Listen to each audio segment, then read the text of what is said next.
Mike, Buck, and Cone. You know who's coming to the stage. Sports talk than what you about to hear right here. I second that. Go. You know that it's us when we talking about sports. Giving you facts on the field to the court. Tune in. We need the support. 1 hour too short. Still listen some more. On all your stations, not dropping no music. Starts like Adidas, but Nike just do it. Down 4 in the 4th. We go for the win. Michael 2 seconds. We taking it in. Buck, Mike, and Cone.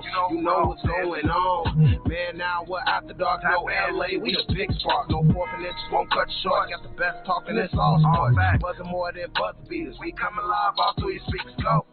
Hey, what is up, guys? Michael Buckhatcher here with the Man Hour and with my man, Brandon Combs.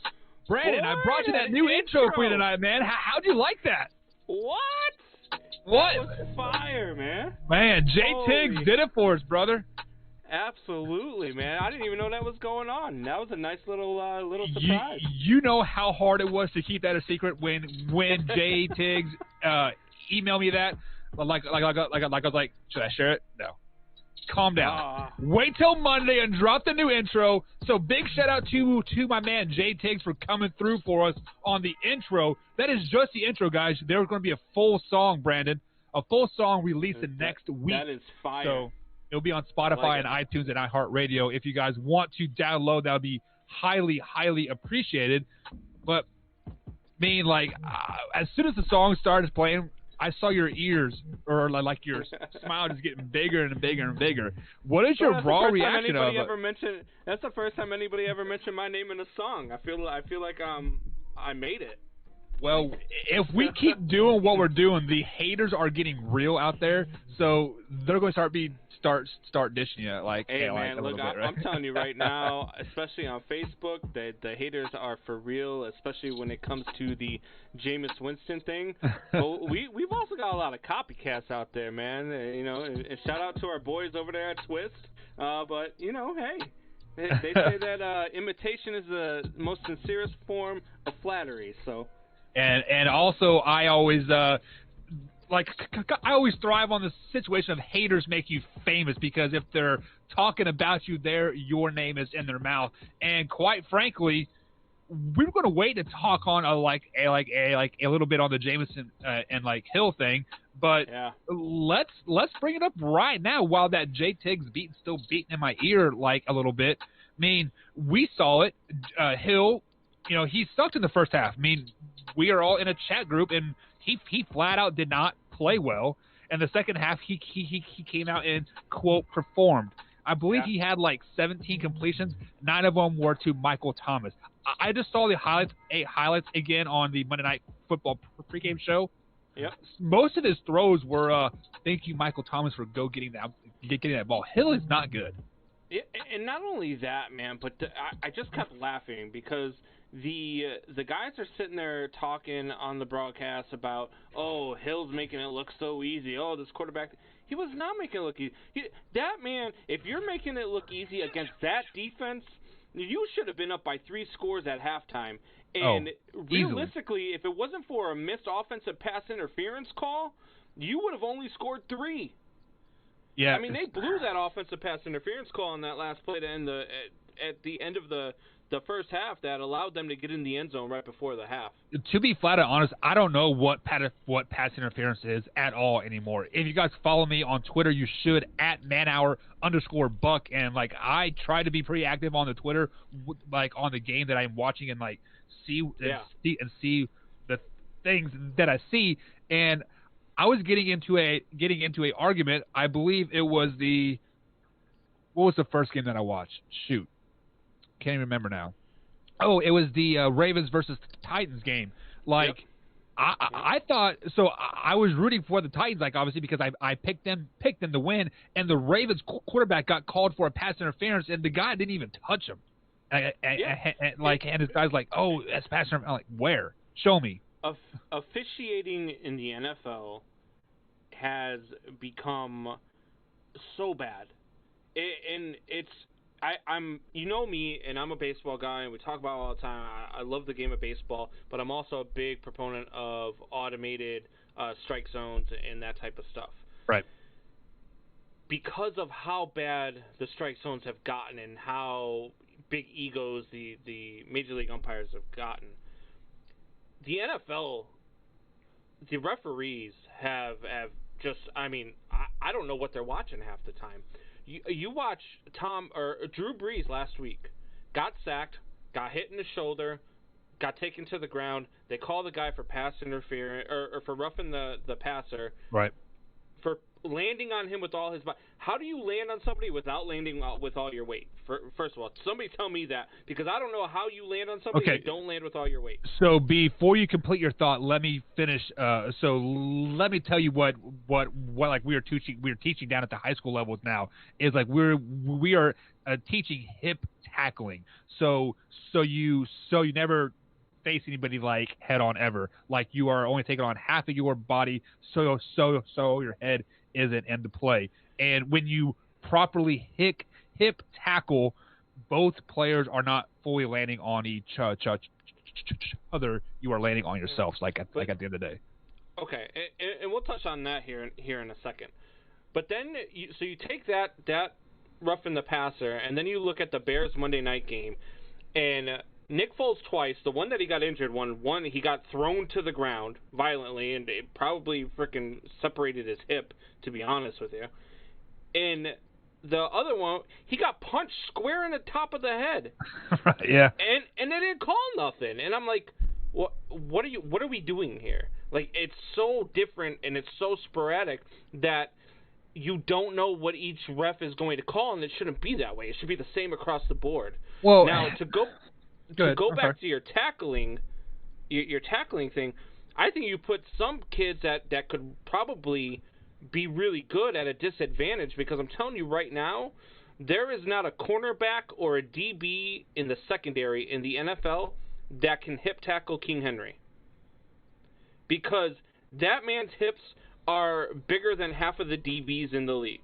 And so I totally disagree with you on that. If you watch that game, nobody is taking him head on. Everybody's diving at his knees and like ankles, because they can't take him head on or properly hip tackle him.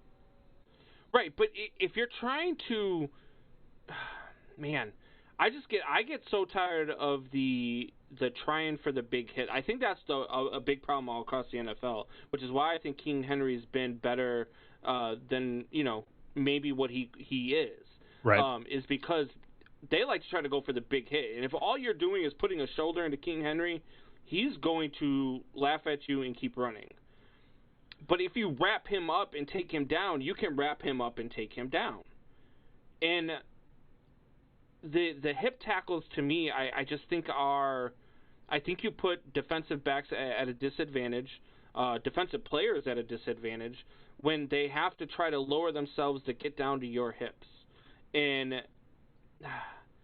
I don't know. I mean, you would know more than I do. I mean, you're teaching this stuff. So yeah. I just feel, just from watching it, I feel like hip tackles would start to take away, not any more than what it already is, because now if you hit a guy in the shoulder and your helmet rubs off of his shoulder and hits his face mask, you're getting a helmet to the head, which is stupid too. Yeah, so that is kind of where I was wanting to go, is like, if you would, quote, properly tackle a guy, you would get called for hitting him too hard, or helmet to helmet, or some type of BS. So you kind of just have to like throw your body at his ankles and hope for the best.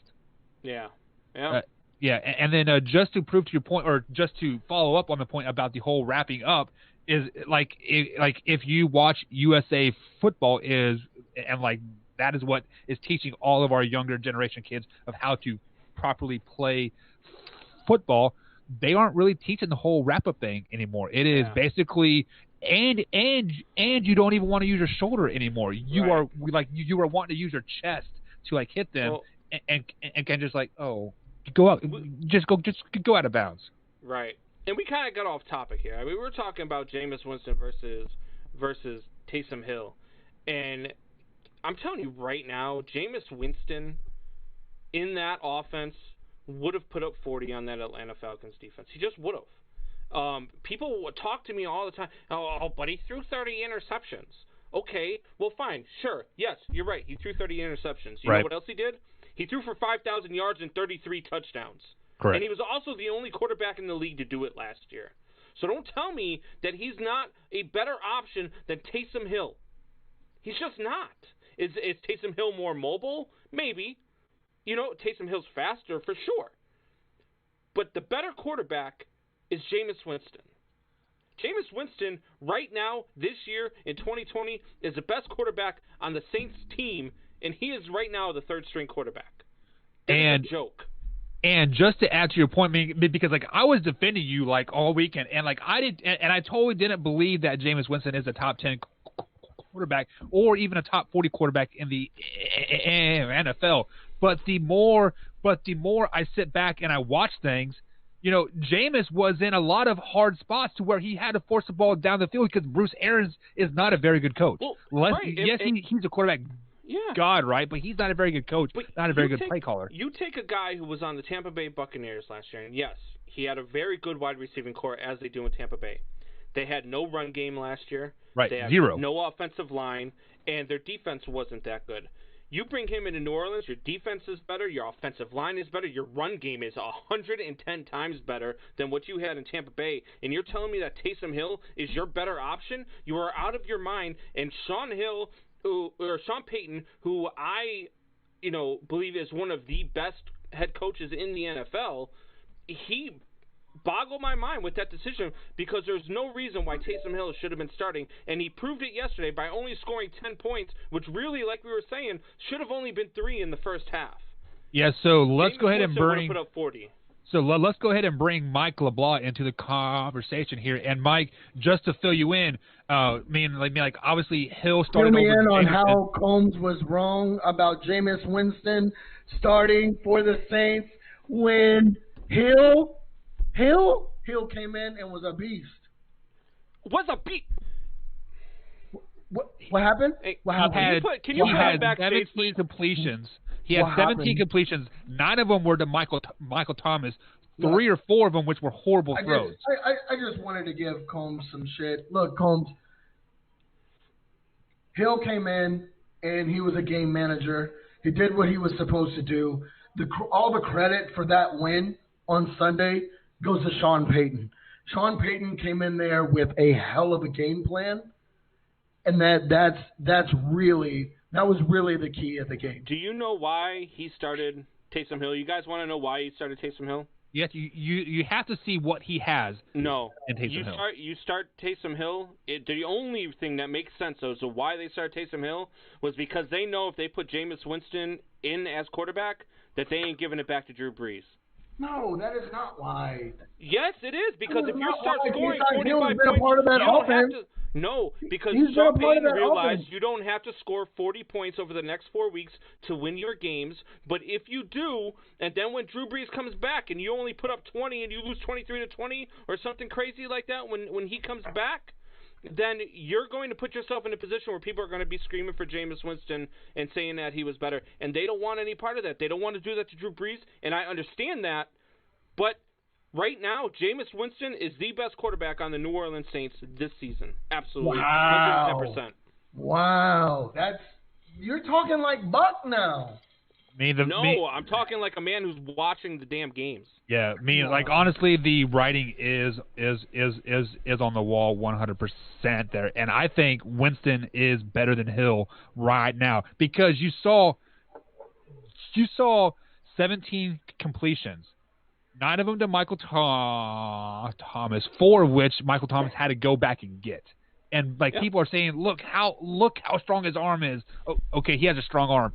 He's not accurate at all. And let me ask you a question. And I don't like talking about this part of it, and you know that I hate this subject when it comes up, but when it comes to quarterbacks, I think it's true. If Jameis Winston was white, would he be the starting quarterback for the New Orleans Saints this weekend? No. Why? I don't know about that. Because why are you making because in the NFL, when it comes to quarterbacks and only quarterbacks, I don't know why, and I talked about this with a couple of my friends. One of my coworkers who is also black, talked with him about this today too.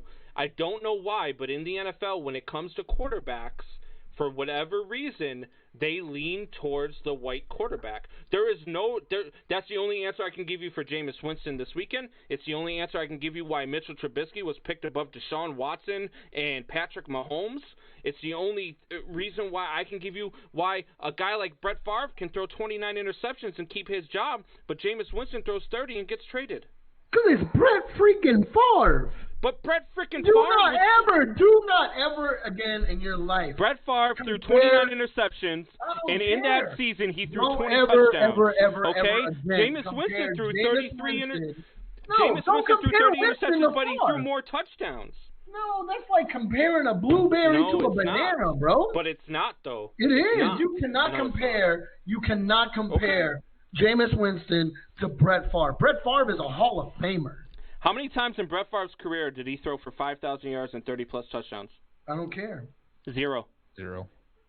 He is in the MVP race, does though. it one time, and all of a sudden, Jameis Winston is God's gift to quarterback. That is what Jameis Winston would be doing on any team.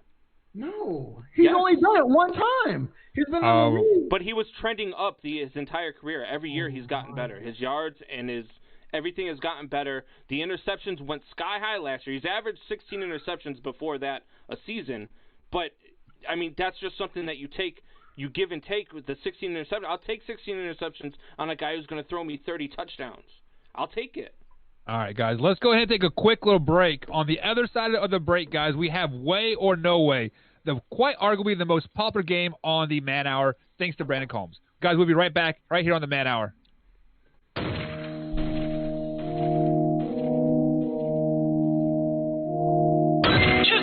On the beat every time, no. I would like to personally welcome you to Man Hour After Dark. Say that thing. While I bring you the host, Mike, Buck, and Cone. You know who's coming to the sports talk than what you about to hear right here. I second that. Go.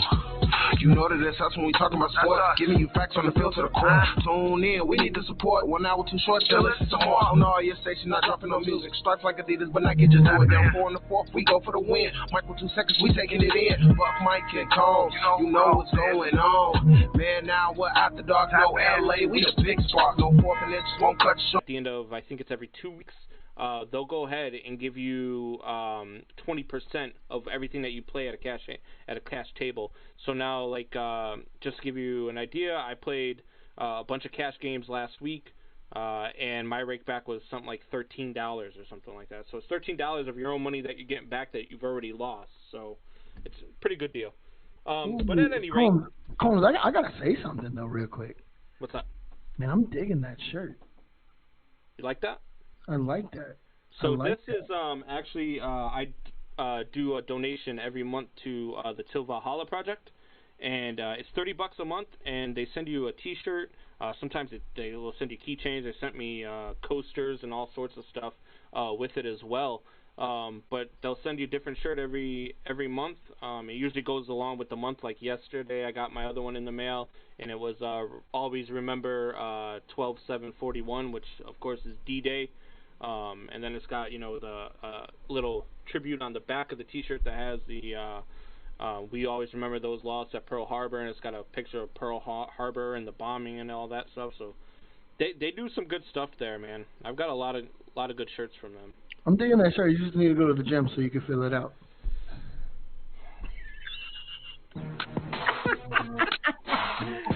All right, boys. No way. Yes way. All right, so our first way or no way here, and man, this was sad to see yesterday, man. The Joe Burrow's injury.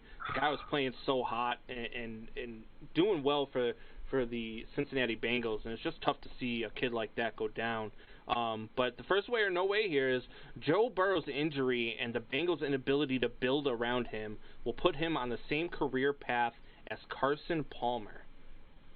So the answer to that question is no way. Simply because I think Joe Burrow is going to be better than Carson Palmer, and he does have better pieces around him. The only thing that he is missing is a solid offensive line. They have Joe Mixon, a top 10 NFL running back in the league. They still have A.J. Green, and then they drafted that other receiver. His name's always slips of mine for whatever reason, they're going to get a good pick this year in the draft to build that offensive line. Joe Burrow is not going to play in 2021, so they'll get another good draft pick. And then 2023, look out. Cincinnati Bengals are going to be fired. Joe Burrow is going to be a top 10 quarterback in the league, hands down. Definitely no way. Yeah, I'm going to say no way, too. Almost for the same exact reasons as Buck. I mean, I think they're an offensive line away from, being a really good team and a really competitive team in that division.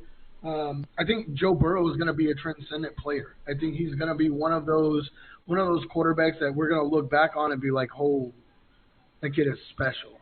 And I think he's shown it this season, even without the lack of talent around him. Yes, he does have Joe Mixon, top 10 running back in the league, which always helps. A.J. Green, and you can see it this season with A.J. Green. He's a lot happier than he was the season before. Season before, we always heard whispers of A.J. Green wanting to trade to get out of Cincinnati. So, no way, for sure. And, Buck, I disagree with you. I do think Joe Burrow will come back in the 2021 season. All right. So first on that, I disagree with you, LeBlanc. I don't think. Well, if the Bengals are smart, and you're not winning anyway without Joe Burrow, and he's out, so the trajectory for his injury is 9 to 12 months. And so if that puts you at week 11 of next year, sit him out. There's no reason to put him back in. You get that higher draft pick, you sit him out, and you bring him back in 2022 and give him that extra time to rest up. So I disagree with bringing them back. They might, but I would disagree with the decision to do so. I don't think an ACL tear is going to be 9 to 12 months. It is the ACL, MCL, PCL. Oh, I thought it was just an ACL tear. My bad. Oh, so he just completely flew out his knee. He had the Carson Palmer injury. It was Teddy Bridgewater. So he will not be back next season. The answer to this one for me is a no way as well. Look, I think that he is a more mobile Peyton Manning. I really believe that about Joe Burrow. He's very good. I think out of this draft class, he is a more mobile Peyton Manning, and I really believe that Justin Herbert is a more mobile Tom Brady. So I think we're going to get really good quarterback play out of these guys. But not only do they have A.J. Green, but they have the wide receiver who Buck couldn't remember, and that's T. Higgins. Yeah, and, there you go. Not to mention Joe Mixon, you have got to, every single draft pick this year and next year has got to be an offensive lineman. Every single one, because they have zero offensive linemen to move forward with. They have nobody on that line they can trust. So they definitely have to do a better job building around it, but I think that they'll do so, and I think that the Cincinnati Bengals are going to be a force in the AFC in the next 3 to 4 years for sure.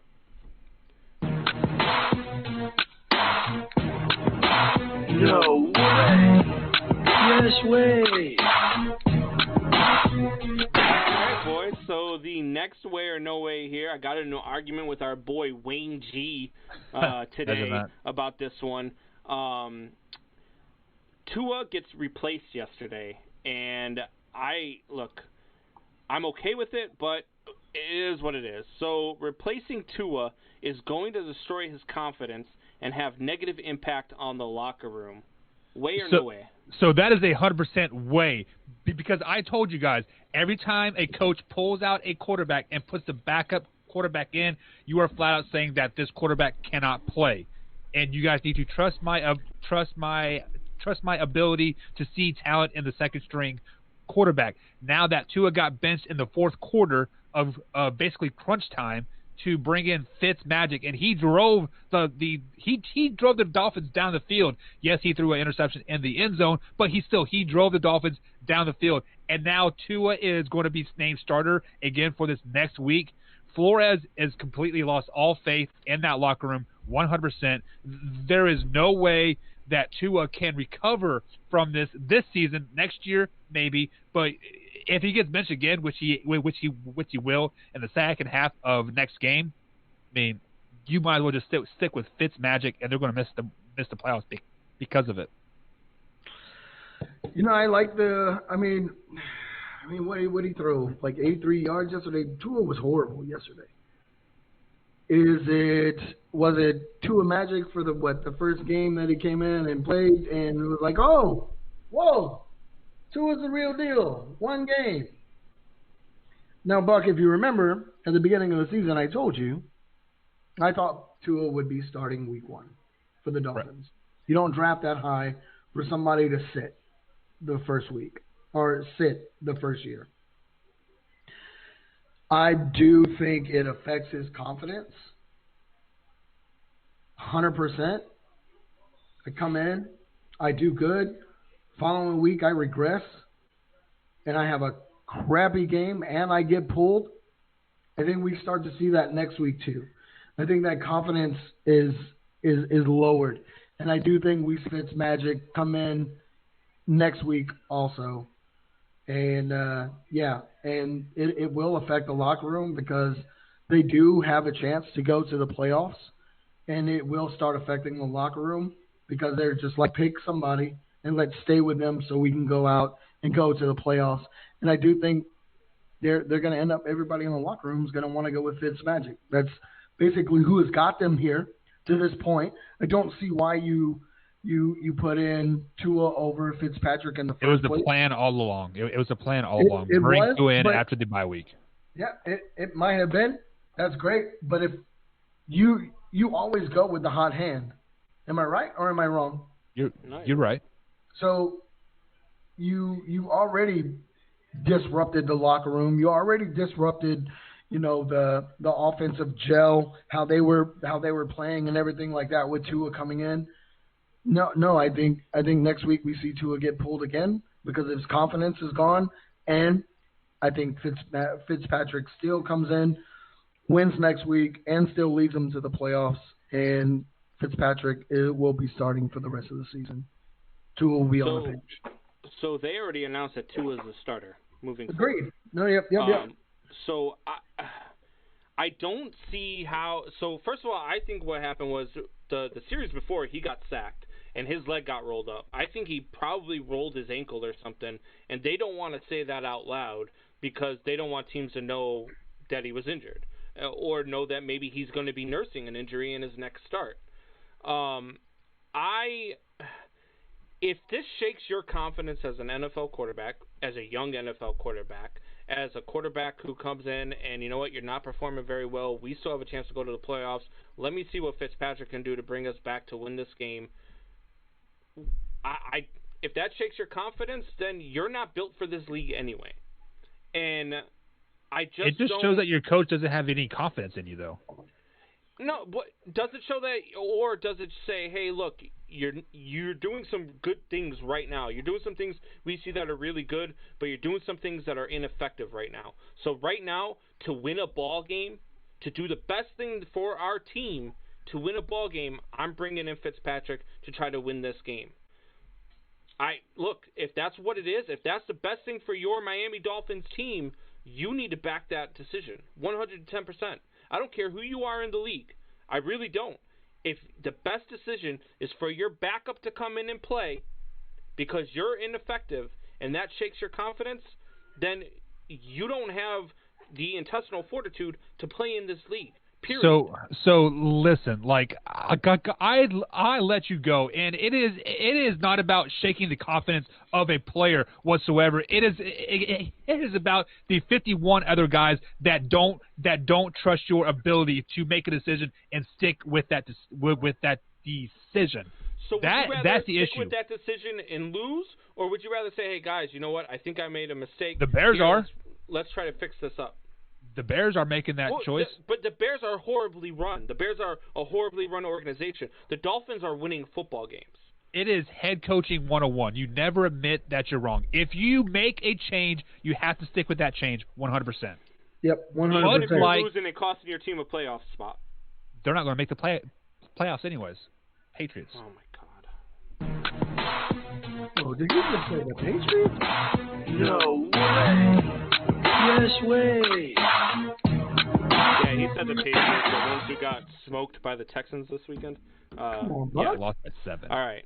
So speaking of which, let's go here. More football here. The next one, and man, I really did not think that this was going to happen. When the Green Bay Packers went up yesterday 21-7, I was like, man, I was right. I'm going to see this one end at 40-23, and the Colts stayed in it the entire way, came back and win this game. In overtime. So the Indianapolis Colts can no longer be considered a pretender this season. Way or no way? I mean, that's definitely no way, because they have never been a pretender all season. I told you guys in the preseason that they were going to go 10-6 and win that AFC South and make some noise in the playoffs. I still think they're going to make a playoff run into the AFC Championship game versus the Kansas City Chiefs over the Steelers, over the Ravens, over the Titans, whoever else you want to throw in there. It doesn't matter. The Colts have been the staple of the AFC ever since they picked up Phillip Rivers in the offseason. Definitely. Colts they were never pretenders, always contenders. Yeah, I agree with Buck. I don't think the Colts are pretenders. And I don't think they have been all season long. And at the beginning of the season when me and Buck we were talking, we broke down the Colts schedule. Both of us agreed. Phillip Rivers was a great addition. And I think Phillip Rivers coming to the Colts, he has a chip on his shoulder and he has something to prove that, hey, I wasn't the problem in San Diego. Now Los Angeles. I wasn't the problem. And now he's coming out and he's showing you that he wasn't the problem. I don't think the Colts have been pretenders all season long. I don't think they're pretenders now. They just went up head-to-head against an NFC juggernaut in the Green Bay Packers. An overrated juggernaut. Shut your mouth.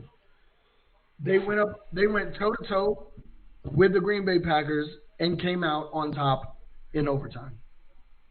I don't think they're pretenders. So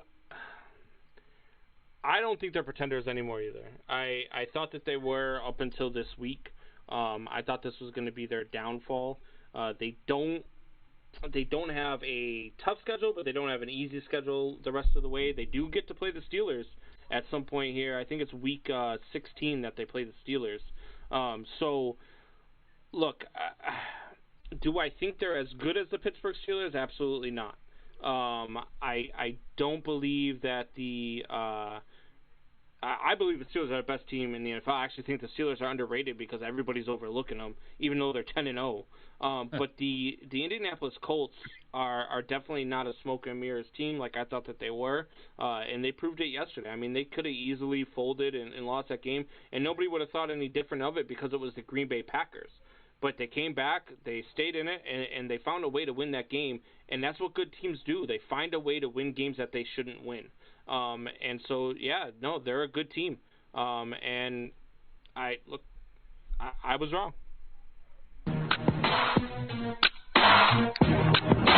No way. Yes way. So switching gears here, we are going to talk a little UFC. Yes. Hopefully you guys caught the fights this weekend. Davison Figueiredo, that guy is a beast, and Brandon Moreno took the main event of the prelims with an impressive knock TKO. He was striking the guy from the back. The guy went to go block it, and he separated the guy's shoulder with his strike. Unbelievable. But I believe Davison Figueiredo finally made his first mistake in the UFC by accepting the fight so soon from the very dangerous Brandon Moreno. He signed, right after his fight, to fight him at the very next pay-per-view in 2.5 weeks. Is that a mistake? Way or no way, Mike LeBlanc? Yeah, 100%. This is his first mistake in his UFC career. You're about to take on Brandon Moreno. This guy is 18-5-1. This man separated another man's shoulder while he was striking him, and you accept it so quickly. Look, Brandon Moreno is an up-and-comer in the flyweight. I think over the next couple UFCs, this guy is going to get his chance at the flyweight title. And you're looking, Brandon Moreno, you are literally looking at the next champion of the flyweight division. Yeah, no, I agree. You Figueiredo, you sign your own death warrant. You really did. You accepted that fight. Boom. Like, let's go. Like, bro, I don't think, Figueiredo, you are not at the level of the strike capability of Brandon Moreno right now. Yeah. This And man's I'm telling you right now, strike I sat there on Saturday with my father-in-law, and I told him, I said, we were watching the Moreno fight, and I told him, I said, look, I said, watch this guy fight, because he is eventually going to get his shot at Figueiredo, and he can probably beat Figueiredo. I said, Figueiredo is good because he can game plan. His game planning is pretty flawless. And then he decided to only give himself 2.5 weeks to game plan and train for Moreno. Yeah, Moreno is going to beat Figueiredo. Yeah, he's gonna murder. I have him. no doubt. It's gonna be. It's gonna be either a first round submission or a first round knockout. Period. Yeah, TKO. Yeah. All right, guys. So I let you guys go a little bit. I'm getting back into the UFC sport itself, but the quick answer is no way. I mean, there is no way that he made a mistake because, for one, you are the champion. You never want to back down from a challenger. Like you would say, who wants some? That shows that you are a man. Secondly, anytime, anywhere. That is a fighter's mentality. Anytime, anywhere. You want to go in the street? Let's go in the street. You want to do it tomorrow? Let's do it tomorrow. You want to wait till next July? I'll wait till next July so you can get quote in shape. He didn't make a mistake, Combs. There's also he did everything such right. thing as being the champion and being smart enough to not get goaded into such a quick fight. You're the champion. Don't let this guy goat you into defending your belt so quickly. That's what he wants. It favors him if you take that fight so quickly. He's going to go and take your damn belt, and there ain't going to be nothing you can do about it because you don't have enough accepting time. that fight so quickly, Figueiredo, that was his ego. That's all that absolutely. was. 100%. That was his ego. Every man has an ego. He never want to back down. Never. I get it. Every man has an ego, but sometimes you've got to put your ego in check. You have to be a smart fighter at this point. Anytime, anywhere, son. You're the Anytime, champion. anywhere. I get it. No way. Yes way. All right, so sticking with the UFC, man. Look, I love the female UFC divisions, man. I love watching these girls scrap. There are girls that I'm telling you right now would absolutely, it's pretty much every single one of them, would annihilate me. And these girls, man, are so good. But these Shevchenko sisters, man, are a different animal, man. These Russian sisters, I'm telling you right now, if you thought about them in the American light, if you want a perfect description of them, they are the girls sitting inside of a Texas bar with the flag, the rebel flag tattooed on their back with a Marlboro in their mouth, ready to whoop your butt if you get out of line. That's who these sisters are. So the next one here is the Shevchenko sisters will eventually have to fight one another for the title, which also means that Valentina will have to hang on to that title for probably about the next year or two before her sister is ready for that title fight. So, way or no way, the Shevchenko sisters will eventually have to fight one another for the title. So that is going to be way because let's be honest, we have seen sisters basically run professional sports. You know, you see the Venus and Serena, like they come up and they ran tennis forever, and they still do. I mean, so Serena's so hot. Yeah. But so these sisters are probably training together. They are pushing each other to the break of limits anytime, and they see people picking on their sister, like, oh, I want to go whoop your butt and then whoop my sister's butt for getting her butt whooped. I mean, they are definitely going to be battling for each other in the title. And Combs, you're probably right. Like probably like a year and a half they'll fight. I agree. It's going to come down to both of them. They are the two best women fighters in the UFC. These sisters are amazing to watch. What was it? Was it Holly Holmes that she kicked in the head and knocked out? No. Holly Holmes is not Holly Holmes. Who was it? 35. Who was it? I believe it was. Wasn't it Andrade? And yes. Did you see that monstrous kick? She just, and not only that, I mean, she literally, I don't know how to say her last name, Lipsky or whatever the hell. Like, she literally destroyed her this weekend. She literally destroyed her. There is only one person I think that stands in the way of them two being able to fight for the title, and I think that is McFarlane. She is very well-rounded. She's still undefeated. McFarlane is a very good striker, and I think that she could hang with Shevchenko. And the other one is if Waylay decided to go up a division and fight a division, I think she would give Shevchenko a run for her money as well. But other than that, man, that's Shevchenko's division, and her sister is a beast, man. I watched her fight in the prelims the other night. She's a beast, and she's every bit as good as her sister. I would love to see that fight. I would just love, not only just because they're both very good, but because of the sibling rivalry. Like, I mean, we all remember that movie. Which one was it? Where the boxers were brothers and they didn't want to fight each other, but they ended up having to go at it in the for the title. That is everything that we want to see. It's got every element there: the drama, the suspense, the family relations, and not only that, but they're very good fighters. So, yeah, absolutely. Alrighty, guys. We are going to take a quick little break on the Man Hour. On the other side of the break, Man Hour is going to talk a little bit of NFL football. What is up? We've got a surprise way or no way. Mike LeBlanc. Surprise way or no way? Surprise no way or way. All right. He even said it backwards. Yeah, fuck it. Way or no way. CeeDee Lamb's catch in the end zone this weekend was one of the most impressive catches of all season. No, you just wanted to talk Cowboys. All season? God. I mean, yeah, like all season, because we really haven't had too many spectacular catches this season. So, way. Sure, I mean, way. We'll make you happy. Way. Wow. Yeah. The Cowboys wide receiver was amazing. He made one freaking catch all year. He's so CeeDee awesome. Lamb's been a beast all season long. What are you talking about? The Cowboys are gonna win their division at 6-10. Congratulations. 8-8. Come on now. 8-8. I think. All right, guys. Man Hour is going to a break. On the other side of the break, we're going to talk a little bit of that NFL sport that we do love. We'll be right back right here on the Man Hour.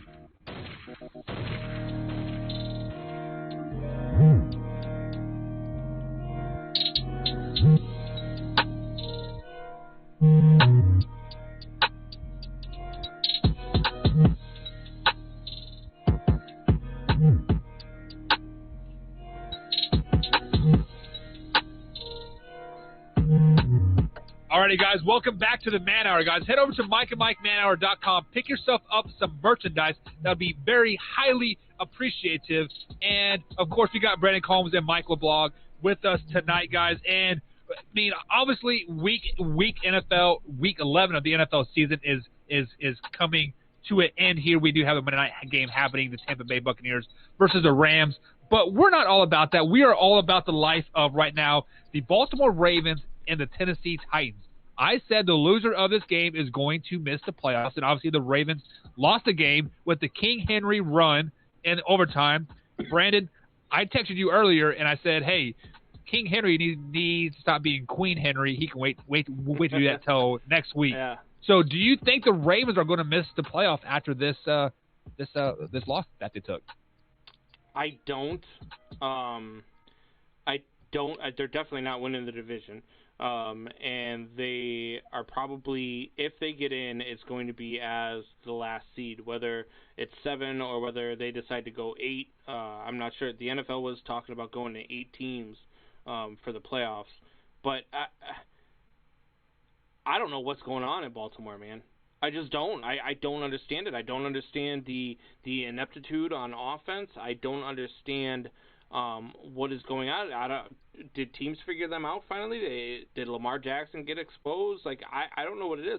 I'm a big proponent of Lamar. I know, Buck likes to call him trash and stuff, and I came out and told Buck, I mean, he needs to stop. The guy's not trash, but he's Has he won in January?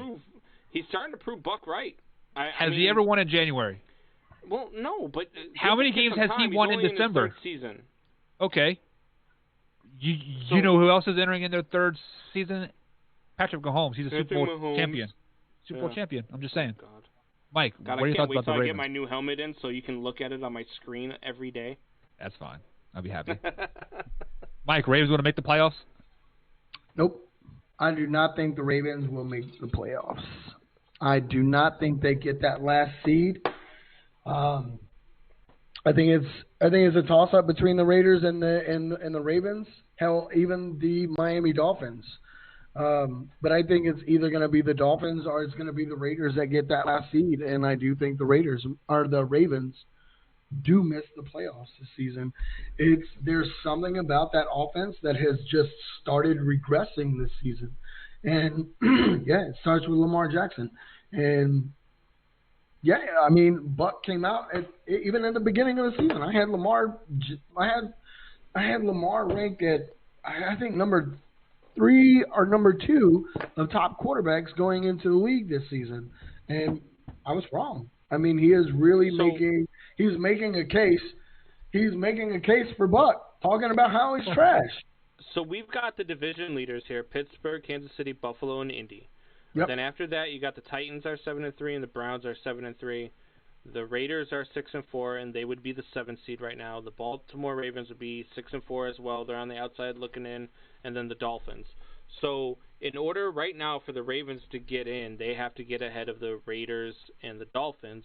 Do you think that the Raiders and the Dolphins are both going to the playoffs? I think out of those 3, I think the Raiders are the ones going to the playoffs. The Raiders are definitely the most dangerous team. Do not allow them to make it into the playoffs because they will knock off a 3 or 4 seed going into the playoffs. Or sorry, it'd be a 2 or 3 seed looking at it. But so the Raiders have the Falcons, Jets, Colts, Chargers, Dolphins, and Broncos left. Easiest schedule in the AFC remaining. Yeah, 100%. So you guys are saying so I don't think the Ravens are always going to make the playoffs, not because of their lack of defense or lack of offense. It is the ability of not to win in December, and they got some hard games happening. Yes, I believe I did say the Ravens were going to go 14-2 still because of their easy schedule, but I did not expect Lamar Jackson to digress so much this season. I mean, last year the Titans laid out the blueprint for the teams in all of NFL when they beat the crap out of the Ravens in the playoffs, and then they did it again. I mean, like, this is how you beat the Ravens. It's just basically force Lamar Jackson to throw the ball, and he can't because he's trash. I mean, it's kind of hard to say, though, Buck. Kicking his ass. I mean, it's hard to say because the Ravens. True story. The Ravens have I think the Ravens have the easier schedule. The only hard team I see is they play the Steelers. They've got the Steelers next, which I think the Steelers beat them. Then they have the Cowboys. Then they have the Browns, Jaguars, Giants, and Bengals. All teams except for the Steelers and the Browns below 500.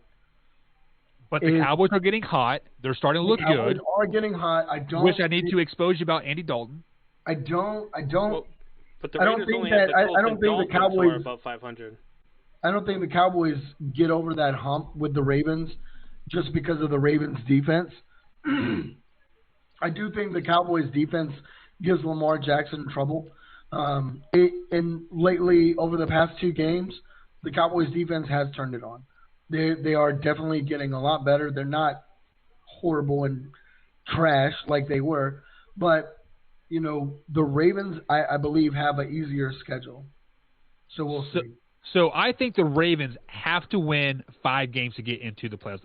They have to be an 11-5 team.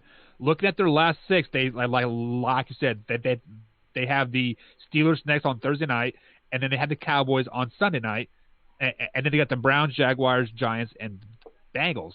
I could see them losing 4 to 5 games in a row. I mean, like the last 2 versus the Patriots and Titans, and they lose to the Steelers, Cowboys, and Browns. And they're definitely out of the playoffs if they lose to the Steelers and Browns. Or, sorry, the Steelers and the Cowboys. Yeah, 100%. I mean, they have to figure it out quick if they want to get into play. I mean, they're just not playing good. They're not. I mean, their offense looks absolutely horrible, and their defense they look like the Chicago Bears right now. Yeah. They can't score, but they I don't think it's going to be the Dolphins. They have the hardest schedule out of the two, or out of the three. You know, they've got the Chiefs, Patriots, and Raiders, and the Bills to play. And Yeah, I think it's the Raiders' playoff spot to lose. Yeah, right. I do. I think it's the Raiders' spot to lose. But, I mean, the Ravens could easily slide in there. I don't think they do. I do think they lose to the Steelers. Say it. I do think they lose to the Cowboys. There you go. I Good do. man. I do think they lose to the Cowboys. I think the Cowboys are starting to figure it out. I do think the Cowboys go 8-8 and win the division. Let me tell you this. Let me go out on a limb. How are they starting to figure it out? They just won their first game in over a month.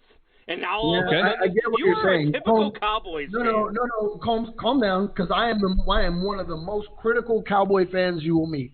You're right. I've Packers said fan. all season long that the Cowboys suck and this and that. Look, the way they played on Sunday is better than they played all season long. Do you want to know why they played well? I was wrong, and I'll admit it. It was the Minnesota Vikings. I get They it. were hot. I get it. It was the Minnesota Vikings. I get what you're saying, Combs. I get what you're saying. But Dalvin Cook is the best running back in the league, and they held his ass in check all night long. So did the Bears the week before. Good defenses will do that to you. Oh, so the Cowboys are a good defense? Is that what you're telling me? The Cowboys are a better defense than what their numbers say, yes. The Cowboys are an underrated defense, yes. I don't What know. football game have you been watching? I don't know about that. The Cowboys are an underrated defense, yes. Okay, maybe, but do you guys listen to what I tell you? Because I spit out knowledge to you guys every freaking night. Momentum is key. If Cowboys are getting that momentum, do not let them into the playoffs because they're going to go to the NFC Championship game. I told you guys. We're about to talk to Cowboys, NFC. And I told you Andy Dalton is the answer in Cowboys land. How the hell did this show get on the radio? And like Mr. LeBlanc over there said, Andy Dalton shouldn't be starting because he did what? Okay, Mike, are you ready to ride that red rocket? Come on over here, big boy. As long as they go to the playoffs, let's go. They're going. If the Cowboys make it to the playoffs, they're going to NFC Championship. No, the Cowboys. I think the Cowboys are going to the playoffs. I think they are becoming, and yes, momentum, getting hot down the stretch. Doesn't matter what team you are, getting hot at this time and going into December. I think they're the best team in the NFC East until you realize that that's not a really I mean, good yeah, statement. I mean it's the NFC East. Yeah, this is the NFC East. You and Buck are the best team in the NFC East. It's nothing spectacular by any means, but I do think they are the better team in the NFC East. They are getting hot right now. Carson Wentz is regressing. Carson Wentz gets benched this week. I think so for Jalen Hurts. I really do. I don't think he gets benched until next season. I think that because they have a shot to win the division, Carson Wentz is going to be your quarterback the rest of the season. And they'll go to Jalen Hurts to start next season, but they're not going to put him in the middle of a playoff hunt, and they're not going to do that to that guy, especially in Philadelphia. Those fans, if Jalen Hurts starts next week, say he was to start, and even though they're only 3-7-1, say they finish at 6-9-1, and somehow the Cowboys do pull off 7 wins, the fans will eat Jalen Hurts alive in Philadelphia. But he has many wins as wins with less games, so I'm not for sure how you can do that. But we're getting short on time. Let's move to the Packers-Colts game. I mean, the Packers gave it away in overtime after the referees gift drafted on that last drive for the Colts, but the Colts did beat them 34-31 in overtime. Can I just say something? This year officiating has been one of the worst years that I've seen in a very long time. If you were here on the show earlier and on time, you would have already heard that statement. Oh, well, we already talked about this. You weren't here. You know what? I was on a call making money. How about that? Yeah, well, I already said that, so thanks for stealing my take. I think what you were doing, I don't think you were on a call. I think you were watching the show, taking notes on what to say later. Oh, that's it.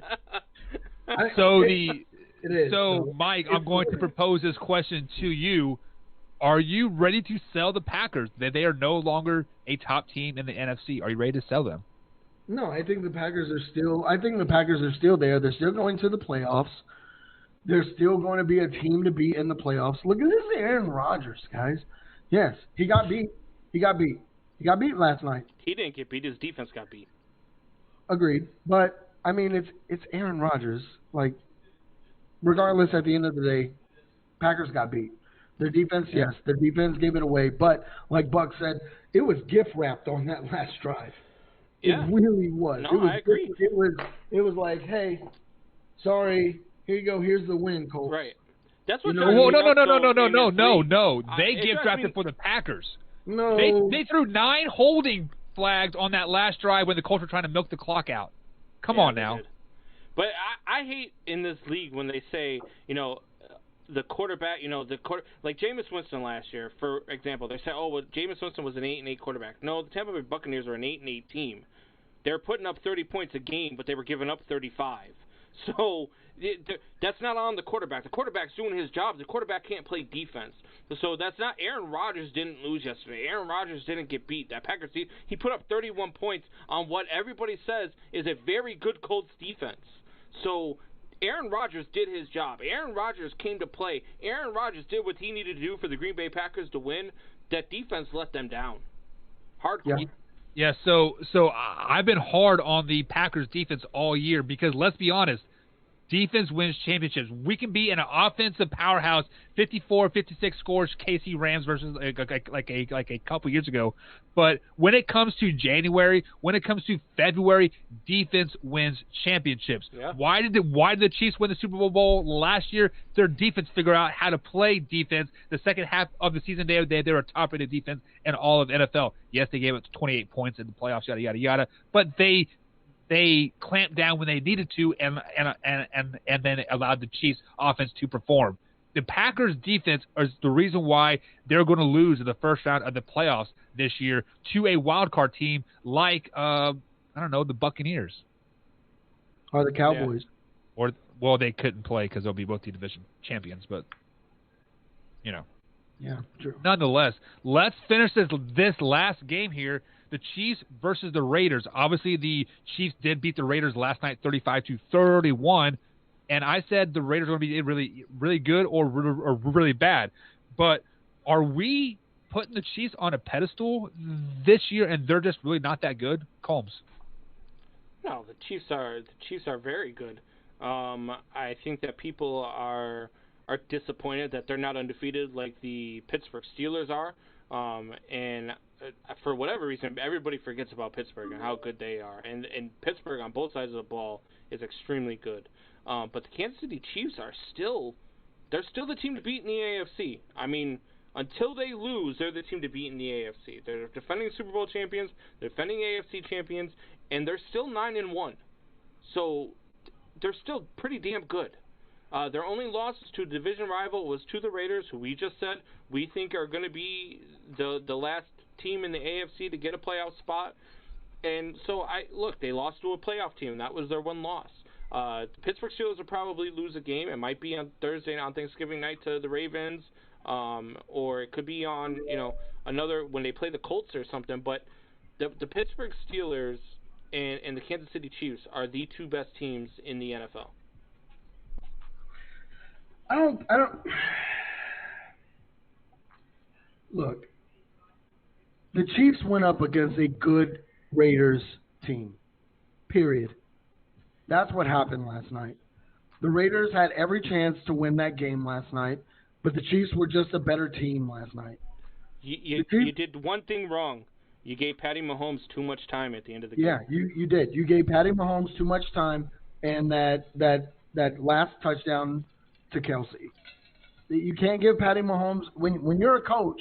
You cannot give Patty Mahomes that much time. You can't. You know how much time you is can't good give for Patty Patrick Mahomes that much time. You can't give Aaron Rodgers that much time. You can't give Russell Wilson that. There's only a few quarterbacks in the league that you can't give that much time to. There's only one amount of time you can give Patrick Mahomes on the clock, and that's 0-0-0-0. That's it. Otherwise, he's going to beat you.